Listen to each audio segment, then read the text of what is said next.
So we're going to be talking about the different therapeutic modules and some of the business and manufacturing strategies that are impacting the decisions to develop one therapy type versus another. So I'd like to take a brief moment to introduce our panelists. We have a fantastic lineup, like I mentioned. So initially, I'd like to introduce Jennifer Michaelson. Jennifer is currently the Vice President Preclinical Research and Early Development at Cullinan Oncology, which is an MPM-backed company in Cambridge, Massachusetts, right here in the Boston metro area. So prior to joining Cullinan, Jennifer served as Senior Director and Executive Program Leader at Jounce Therapeutics, also in Cambridge, where she led the flagship ICOS antibody program, JTX 2011, from its inception into phase 2 development. And she was one of the original employees beginning with the company's launch. She was instrumental in building and leading multiple departments while at Jounce, including tumor immunology, pharmacology, and preclinical development. Jennifer was also a member of the leadership team while at Jounce. Prior to joining Jounce, she spent 10 years at Biogen, serving in multiple roles and project leader for several monoclonal antibody and bispecific antibody programs in both oncology and immunology therapeutic areas. So she's also worked as a consultant at Third Rock Ventures, based here again in the Boston metro area, for multiple stealth companies. So Jennifer received her AB in biology from Princeton University and PhD from the Department of Cell Biology at Albert Einstein College of Medicine. She completed her postdoctoral fellowship in Philip Letter's Laboratory and Department of Genetics at Harvard Medical School. So also on our panel is John Lee. John is a Senior Vice President of Pharmaceutical Development at Decibel Therapeutics in Boston and has over 20 years of R&D and operational leadership experience in the biotech industry. Prior to joining Decibel, he served as Senior Vice President of Pharmaceutical Development at Infinity Pharmaceuticals in Cambridge. Over the course of his 15 years at Infinity, John held roles of increasing responsibility and leadership, but most recently while at Infinity, he's responsible for chemistry, manufacturing, and control, including analytical sciences, formulation, and clinical supply and distribution for the company's drug candidates across all phases of global clinical oncology development. So prior to Infinity, John was a new product manager at Corning Life Science, where he was responsible for developing new life science products from Corning Research and Technologies. Prior to Corning, John was an early member of Millennium Pharmaceuticals, where I met him many, many years ago, where he was a key member of the team responsible for the successful positional cloning of the mouse obesity gene Tubby and project lead for their ovarian cancer diagnostic program. Prior to Millennium, John worked in the development and chronobiology lab of Stephen Reppert at Mass General, where he focused on cloning G-protein coupled receptors in circadian biology. So John graduated from MIT with a Bachelor of Science in Material Science and Engineering. So Michael Kaufman is the Senior Vice President of CMC, and he joined Mersana in February of 2016, bringing more than 2 decades of experience in process development, scale-up, formulation, and supply chain management across multiple therapeutic modalities, including immunoconjugates.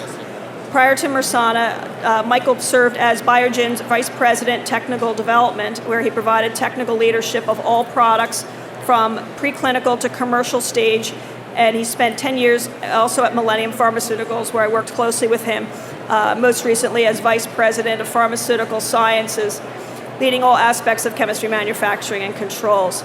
So he began his career at Merck & Company, spending 15 years in various roles of increasing responsibility. He received his PhD in physical organic chemistry from UC Berkeley and his BS in chemistry from State University of New York in Stony Brook.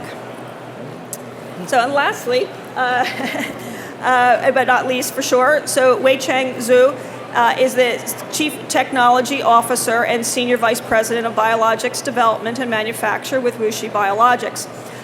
Wei-Cheng is a well-recognized technical and managerial leader with 25 plus years of broad industry experience and has demonstrated accomplishments in multiple areas of biologics manufacturing, process development, scale-up. So he has been providing scientific excellence and strategic leadership to many multifunctional CMC teams by serving as senior executive leadership positions as CTO and senior vice president. Prior to joining WuXi, he was a senior director of commercial cell culture development at Genzyme, which is now a Sanofi company, and also senior director of process sciences and engineering at PDL, and also worked at Merck as well many years ago.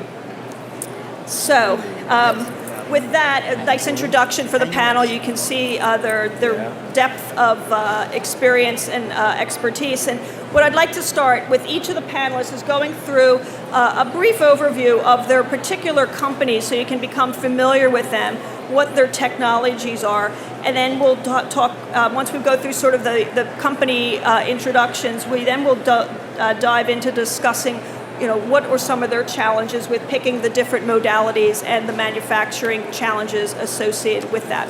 So we'll begin with Cullinan. Here the end. So Cullinan Oncology has a relatively unique business and science model in that we're sort of part venture and part a drug development company. And the idea is that a typical biotech company startup will be founded typically on a platform technology or a series of assets or some type of technology, and wouldn't typically be founded upon a single asset because that's simply too risky for an individual company to do.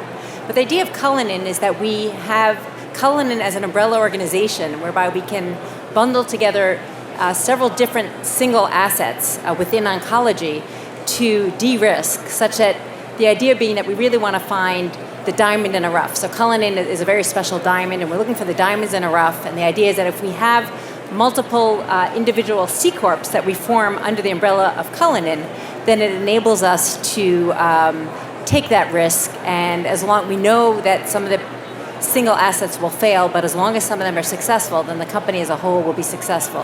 And it allows us to be relatively lean in terms of having a single management team that can oversee all the individual C corps, and also provides for some ability to have some optionality with how we take the assets at the end. So typically we'll be bringing in the assets maybe 1 to 2 years pre-IND. In some cases we might bring in an early stage clinical program, and the idea is that we want to develop the programs and bring them typically to proof of concept phase 2, and then license them out to big pharma. So this slide actually shows just a little more detail in terms of how we do this. So the left-hand side shows sort of the venture side of things, where we're looking at many, actually hundreds of assets. And importantly, we're modality agnostic. So anything from small molecules, peptides, antibodies, vaccines, we'll look at all these opportunities that may be coming out of academic institutions or small companies, and perform a very stringent due diligence process, and then bring in these individual assets, formulate these individual C corps, and will oversee the drug development process such that at the end we have assets that we can then license out or have other options for how to exit those assets. And importantly, just my last point, is that the work that we do internally at Cullinan, we're actually an entirely virtual company. So all the work that we do is outsourced, and we do everything at CROs or in collaboration with the academic institutions or the small companies from which we're bringing in our licensed molecules. And I think I'll end there. Great, thanks. That was a terrific intro for Cullinan, and we'll get back to going into more detail for those different modalities and some of the issues around that. So next I'd like to have John talk a little bit about Decibel. Yep, if you want to, thank you, Patty. So it's a pleasure to be here. Decibel was founded on the belief that hearing loss is a tremendous worldwide unmet need, and if you look at sort of global incidence rates of folks that are affected by hearing, it's in the hundreds of millions across many different countries, but also folks of all ages, from adolescents to folks in their working prime years, as well as the elderly. And if you sum up not only the incidence rate, but also the overall effect on society in terms of productivity loss, unmet potential, as well as impact on the healthcare system, it's potentially a multi-billion-dollar opportunity that lies ahead of us. And the way that we like to think about it in terms of the opportunity is that, the hearing opportunity for that lies ahead is maybe sort of analogous to where eye therapy was maybe 10, 15 years ago, which was there are not a lot of therapies out there if you look back at that time, and there's multi-billion-dollar products out there these days, and so tremendous unmet need, but no therapies out there, and so how do we look at it in terms of what does Decibel need to do to build and grow as a company? So if you want to go to the next. So one thing that is unusual is that since it's a novel therapeutic area, we felt that we needed to build some capabilities. So unlike Cullinan, we are not a virtual company. We do have discovery capabilities that we're building out. But we also recognize that we need to build end-to-end capabilities to be able to leverage the work that our discovery group is doing in terms of the different pathways and mechanisms that we would be looking at, but also recognizing that there may be compounds as well as opportunities to in-license and repurpose molecules out there that are being used in other therapeutic areas. And so the internal efforts serve two purposes, not only for novel therapeutic development, but also in-house wet diligence in terms of looking at in-licensing opportunities. The last aspect that I'll touch upon, at least in this introduction, is that we're also modality agnostic. So we're looking at not only small molecules, but also large biologics, as well as gene therapies. And so from a CMC and product standpoint, we're looking to leverage the capabilities of our external CMOs, or CDMOs, to be able to support that, not only from an expertise standpoint, but from a product development standpoint. All right, thanks, John. It's very exciting to see how Decibel is going to continue to grow and hopefully help all of us as we age and may fall into one of those categories of some of the unfortunate things that happen as your hearing systems change. Okay, so next I'd like, Michael, if you could take a few minutes to talk about Mersana. Be happy to. So Mersana Therapeutics is actually a company that's been around for more than 10 years, but only in the last 5 have we gotten into a field that's called ADC, or antibody-drug conjugates. And this first slide very simply introduces the concept. The basic is to take an antibody, use a linker molecule to connect a known cytotoxic molecule. So the underlying concept is to combine the exquisite specificity of the antibody with the high potency cytotoxicity and have the antibody deliver to the tumor directly a molecule that would be much too toxic to deliver on its own. So it really sounds like an appealing idea at a simple level. You have an antibody that's specific, you have a cytotoxin that kills tumor cells. What could go wrong with this idea? Well, actually a lot of things can go wrong, and it's been 20 years of research in this field has yielded 4 commercial products, 2 of which have been approved in the last year. One of the things that can go wrong, among many, is that oftentimes you don't get enough of the cytotoxic agent to the tumor. You'll see that the antibody cartoon I'm showing here has 4 red dots, 4 cytotoxic molecules. That's not an arbitrary number. In fact, almost all of the molecules in development are limited to 3 or 4 cytotoxins. The cytotoxins are actually fairly greasy, hydrophobic molecules, and you try to put more than 4 on, what happens is they'll precipitate the antibody. So you have a natural limit. Next slide. So that's the heart of Mersana's technology, is that instead of conjugating the cytotoxin to the antibody using small molecule linkers, what we've done is develop biodegradable hydrophilic polymers. And by using these water-soluble polymers, we could actually put more drugs than anybody in this field onto an antibody. Generally speaking, we're delivering about 12 cytotoxins per antibody, so that when the antibody does couple to the receptor and gets internalized, we're really hitting these tumor cells harder than anybody else can. And we feel that this, combined with a few other innovations we have, is going to take, as we put it, help unleash the potential of these ADCs. We're currently in the clinic with 2 molecules exploring these concepts, and we've reported results just a few days ago at ASCO on our lead compound. Thank you. Thanks. That's very exciting, and I think ADCs, like you said, it's been one of those very challenging modalities, and hopefully this one will actually prove to be superior to some of the other ones that have been. You know as well as going, anyone. Yeah. Okay, and so Wei Cheng, a couple of slides for me. Okay, yeah. So I'm Ken from WuXi Biologics. It's a pleasure to be here. Unlike the previous 3 speakers, and our company actually is not a product-based company. We are a technology and capability platform company, which you can call us also CDMO. So over the years, we actually built the capability, accelerated the discovery, development, and manufacturing of biologics.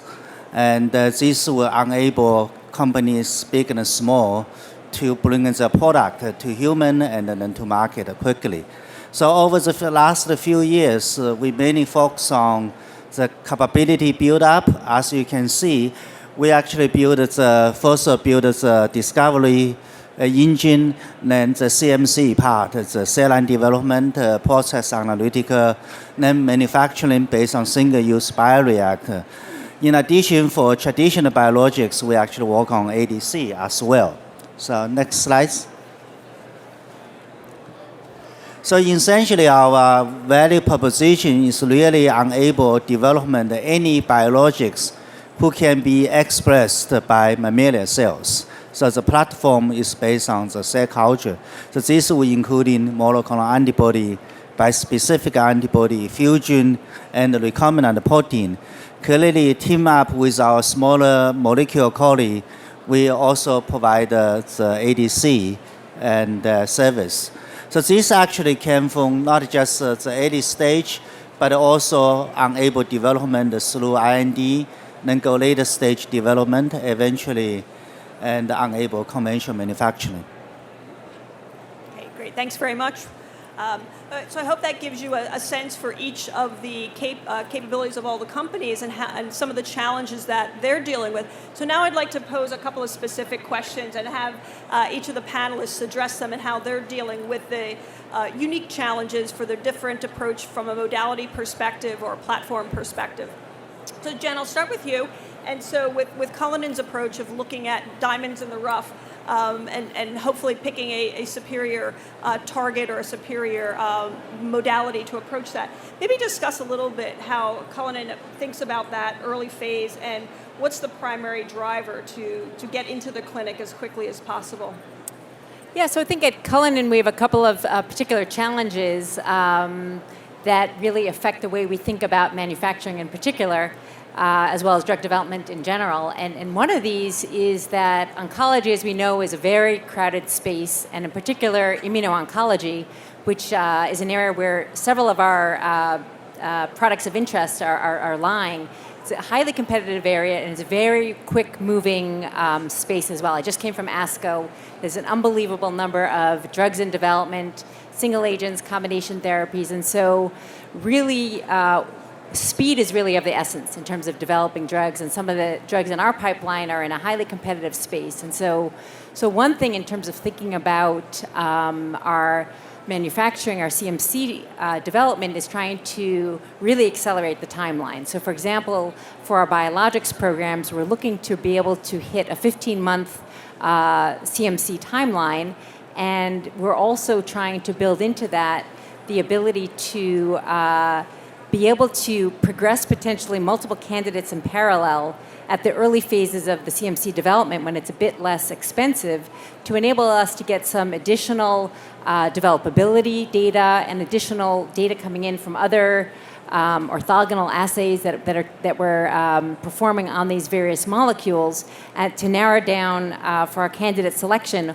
while we're in the progress of the CMC program. So speed, for one, is something that we're definitely looking for when we're looking to find our manufacturing organization. Now, the other challenge, as I mentioned, we're a fully virtual company, and so we're looking ideally to find a manufacturer that, if possible, is sort of a one-stop shopping experience, because we're not going to be bringing any molecules into and out of our labs, and we're not going to be doing any of the analytics or any of the assay development. And so we're really looking for a CMO that can really have broad coverage of all aspects of CMC development, from soup to nuts, from DNA to the product, to drug product, and so forth. And so, and as well, because all of our work is with CROs, we're managing many CROs as well for all the preclinical development pieces. And so being able to sort of bundle as many activities together under single CROs in general is very advantageous to us. And so that holds true as well for our CMC CDMO.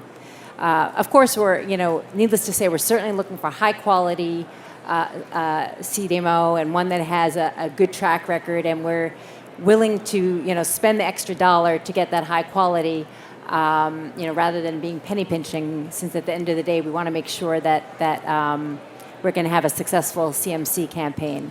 I think finally we're also, particularly again at Cullinan, where we're a very small company, we don't have an internal CMC department or even individuals within the company, and so we're looking for a partner that's going to be very flexible and very interactive and provide good service and be a good partner with us in developing our molecule.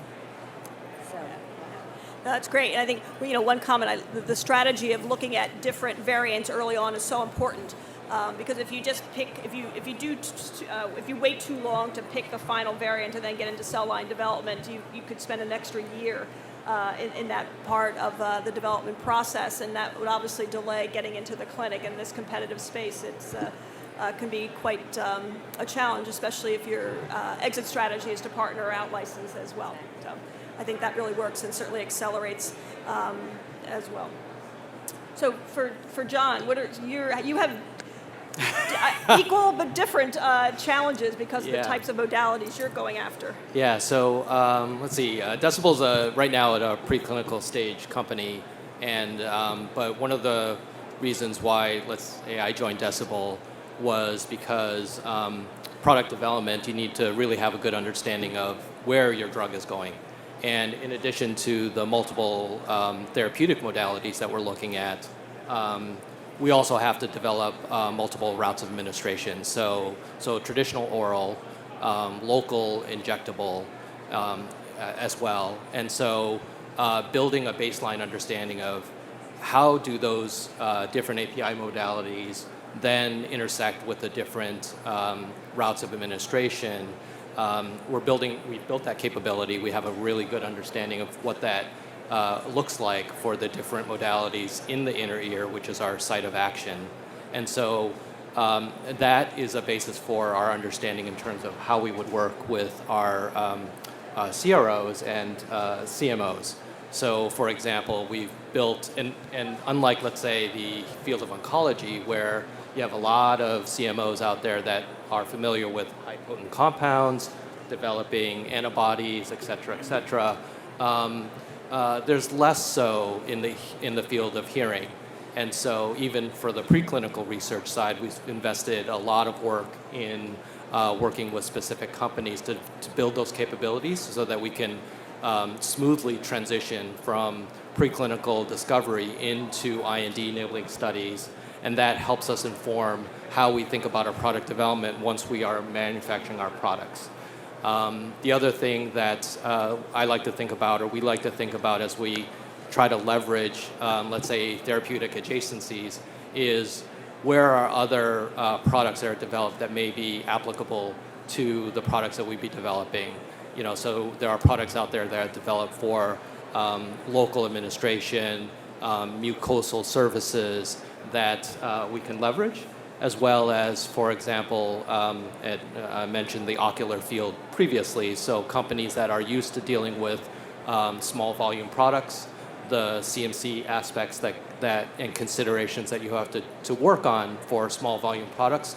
We would look for CMOs and in particular CDMOs that really can bring expertise in that area to help our internal development. So those are some of the things that we're thinking about in terms of once we get to a point where we're developing our products, what are the characteristics of CMOs and CDMOs that we're looking for?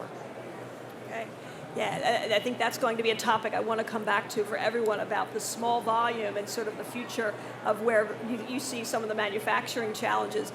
So we'll hold that, but maybe we'll use Michael's comments now about some of the challenges that you're looking at now with your platform project, because knowing ADCs, I've always thought of them as like literally 3 products in one. So you have the antibody, you have the linker, and you have the payload together. And so those types of challenges of managing all of the different development streams. Yeah, you're absolutely right. The manufacturing and the supply chains are extremely complex. One thing I will say too is the regulatory environment is unusual for ADCs, in that not only is the drug substance and the drug product subject to IND sections and regulation, the antibody is too. So I kind of feel, ripped off in a way. Yeah, it's an intermediate, and so is the drug linker. That's also a section. So even a simple IND is, enormously complex. In terms of manufacturing, one has to stage the work very carefully, because obviously the drug, the linker, the antibody all have to come together to be further processed downstream. It's almost ironic in many ways in that the drug itself, for us, it's a proprietary auristatin, is roughly a 20-step synthesis of a molecule that has 10 chiral centers and is highly potent. And I consider that the easy part of the process. The antibody is more or less platform, but I would say the challenges we face there, which are generic, is that right now in the industry, I would say it's kind of a seller's market, and that there's not enough bioreactor capacity. That is changing rapidly, in large part thanks to people like my colleague here who are building a lot more. But right now, antibody scheduling, manufacturing, you have to think about a year out at least. And then the hardest part by far for us is the linker. The linker for us is this proprietary molecule that's derived from dextrin. So it's a sugar. It combines elements of sugar chemistry, classical small molecule synthesis, polymer chemistry, and biochemistry. I would say that external CDMOs that have all the skill sets needed to do the linker was a very small subset indeed. It was one of the hardest sourcing decisions we've ever had to do. And eventually we came up with a reliable supplier, but it's very difficult. So at the end of the day, all 3 have to be put together, all 3 have to be on a manufacturing schedule that runs parallel to each other. And then finally, the ultimate is the conversion of all the 3 elements into one ADC, which we do at a CMO in the United States and have done successfully several times now. But it is a little nerve-wracking when you bring these millions of dollars of components together and really hope that one reaction works really well. Well said. Yes, the risks are certainly high.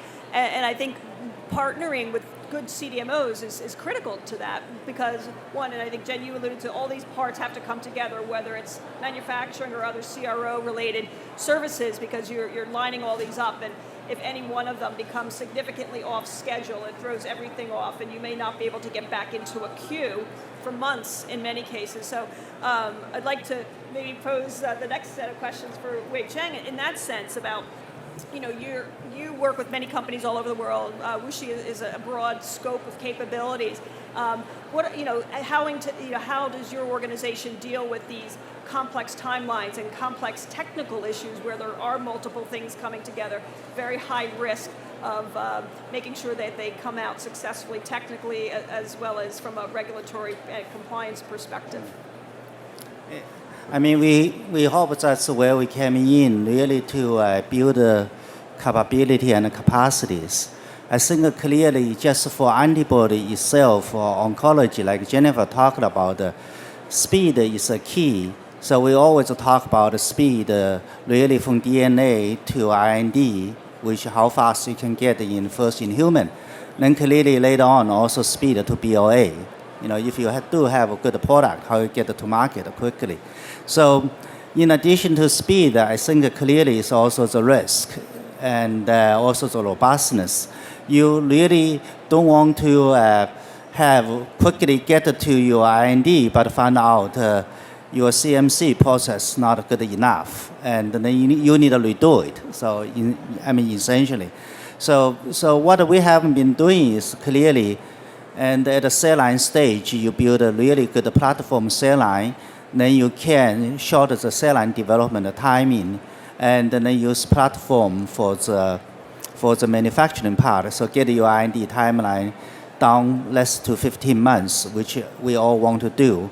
And so that's essentially how we deal with the antibody side. Hopefully, by doing multiple developability study for multiple candidates beginning in parallel, then develop initial cell line, then later down to manufacturing for antibody to IND.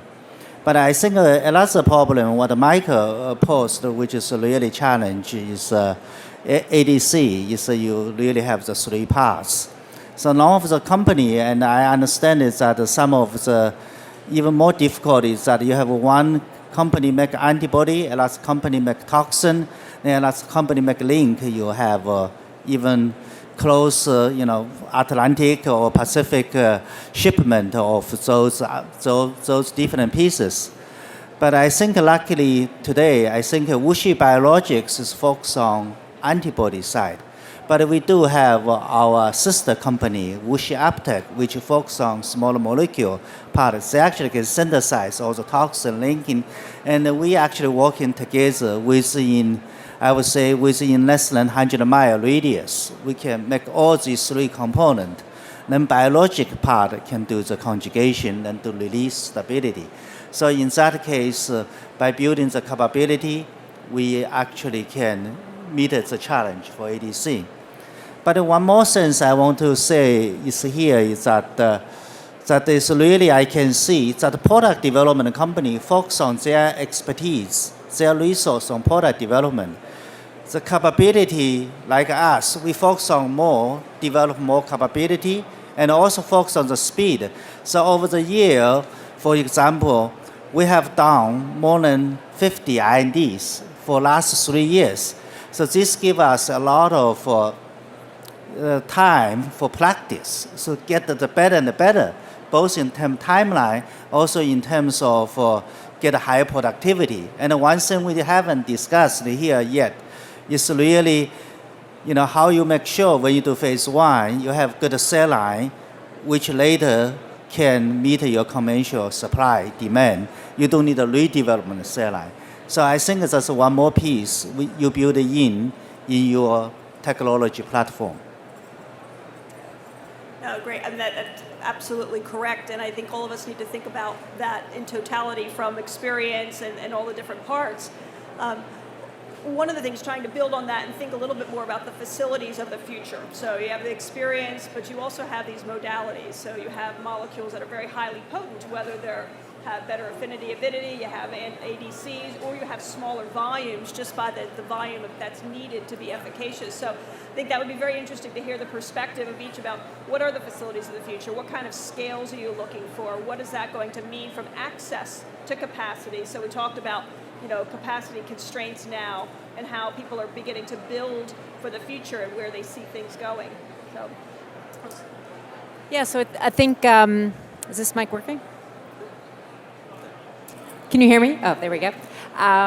So I think, for Cullinan in oncology, again, one of the challenges, again, it's a very fast-moving competitive space, and so we're trying to move quickly, and I think the challenge is in terms of trying to determine for example, what size capacity we're going to need going forward, and it's very hard to know do you plan for absolute success? Do you plan for, but in that case, if you're not successful, you've wasted a lot of money, or do you go for a much smaller scale, but then you could end up in this having to wait to progress your molecule later into development. So I think that's one of the major challenges with regard to CMC. But I think actually in oncology development these days, CMC is probably not the biggest challenge. I think the biggest challenge right now is how all the molecules that are currently in development, how they're all going to find the right usage for the right patient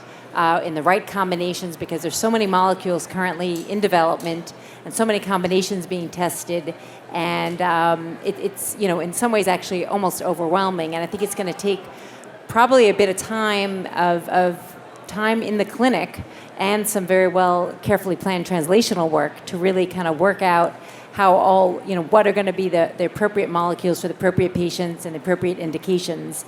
And I think the CMC is really secondary to that, other than in terms of being able to, like I said, sort of be able to somehow try to predict scale in terms of not over planning, but also not underestimating how successful some of these immunotherapy products, for example, can be, and how quickly those can potentially be developed and moved into commercialization. That's great. And well, you didn't come quite out and say it, but personalized medicine to some degree comes into that mix of how do you combine the right therapeutic modalities for the right patients to get to the thing that works for that particular subset of patients or that individual too. And if those of you have thought about the personalized medicine and its impact on manufacturing, the scales could become quite small, they could become quite mobile, depending on what technologies and modalities you're talking about. And so that's something I think is quite exciting and possibly very challenging. And thinking about from a CMC perspective, can you actually have one of these mobile facilities that are set up close to the patient populations? And I think the cell and gene therapy space is certainly grappling with that challenge now. Yeah, I mean, Hello? Hello? Oh, all right. Yeah, no, I would agree with that. I mean, I think if you look at, obviously, the small molecule space, I mean, I think the shift from very large manufacturing to more personalized medicines and the scales in which, let's say, oncology has had in terms of CMOs out there in shifting of the types and sizes of lots that are had to be made over the past, let's say, 10 years, I think it's very similar to what I'm hoping will happen in the cell and gene therapy space, which is flexible manufacturing to accommodate that, because certainly for Decibel and the therapeutics that we're going to be developing, manufacturing capacity is not going to be the driver. It's going to be the quality of the material, the size of the lots will be a lot smaller, just purely based on the drug need. And so we're hopeful that when we reach that space, that the companies that are out there ahead of us, the ocular companies as well as other companies that are working in personalized medicine, will be sort of paving that ground. I mean, I think the other piece too is beyond the quality aspects of identifying a CDMO is understanding what's their philosophy. I mean, do they understand that in terms of how they're building out their organization? What is the facilities that they have to be able to support that? And it's okay if, let's say the philosophy of the company is not married to yours. They have a direction to go to. They have a business model in which they're going to build their company, but it just may not intersect with the needs of, let's say, Decibel. And so I think having a good discussion with your companies that you're working with in terms of what you might need, not only now, but let's say 5 years down the road, is actually quite important in this day and age.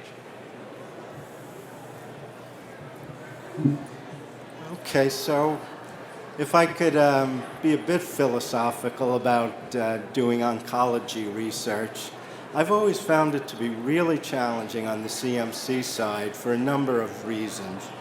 First, In traditional small molecules, you often know about what a clinical dose would be very early on because you could do biochemistry and pharmacokinetics and come up with estimates. In oncology, it's very typical to just dose as high as you could get, so what they call the maximum tolerated dose. So you really don't figure out what the dose is in an oncology program until fairly late. The second point is that typically drugs in oncology are tested in a number of different tumor types and cancer indications. So for instance, we're testing our HER2-directed ADC in gastric cancer, which has an incidence of maybe 10,000 per year, and in lung cancer, which is 20 times that amount. And again, it's very late in the game. You figure out whether you're going to be manufacturing for 200,000 or 10,000 doses people a year. And then finally, if you do get good results, a lot of breakthrough therapies or other accelerated approval schemes open up to you. So you put that all together, and I find it extremely challenging to know what the scale of manufacturing will be and how you should pace yourself. That said, I will say that one advantage I have, thank goodness, ADCs are very potent. It doesn't take a lot of them, and I'm really glad for that because with the complexity of the supply chain, knowing that I'll never need to manufacture metric tons of material is a big comfort to me. Yeah, and I think, Wei Cheng, if you can address that too, because I think that's a very interesting point, is that the whole philosophy of scaling up versus scaling out, because of the inherent uncertainty before you set dose, before you know how efficacious your product is, what the competition is going to be, how many indications you're going to be successful. And I think WuXi has an interesting model in approaching that, the ability to scale out rather than to scale up. Right, absolutely. I think thanks to the technology advancement, now we can really based on manufacturing based on so-called single-use bioreactor, which you can go somewhere from 200 liter now to 4,000 liter. So essentially, and because the product quality is a key, so during your product development cycle, what we usually would suggest to do is that even start your phase 1 or phase 2, you stay with one scale, such as, for example, 2,000 liter scale. And that one batch of 2,000 liter scale would be sufficient to provide material for your phase 1, maybe a little bit for your phase 1A and 1B. Then when you need more material, instead you scale up to 20,000 liter, which have a lot of risk, both for economically as well as for product quality, compatibility. You just added more bioreactor. We call that scale out. Instead of doing 1, you can do in 2 or do in 5 or 7, right? So in this case, you keep your cell culture at the same scale. You essentially don't see any risk of cell culture scale up, but meet your product demand. Another advantage you use the so-called scale out strategy is that you don't have to commit a large facility very early on. And with a single-use bioreactor, you can build a facility pretty much 2 years from greenfield to operation, and give you a lot of time to define your CMC process as well as to define your need for your particular product. So we actually singly based on this scaled technology right now, we actually build a facility. This is just like we call so-called Starbucks approach. You can build a facility where you need the best of coffee rather than build one Starbucks to supply the world, right? So we really use that strategy, can build the facility where the product is needed. So this provides robustness in terms of supply chain as well as mitigate the risk of facility to facility variation, because essentially you keep the same scale. And in this case, you can use one site to back up another site, and while you meet the product demand in a different geographic locations. I think that's well said too. I think having a global footprint can be quite helpful. from a CDMO perspective to meet the different customer and client needs. So whether it's from just a proximity perspective or a tax advantage perspective or just ease of interaction perspective is quite important. I know we only have a few minutes left, so I would like to open up for questions from the audience. If you have any specific questions for any of the panelists one-on-one or as a general question.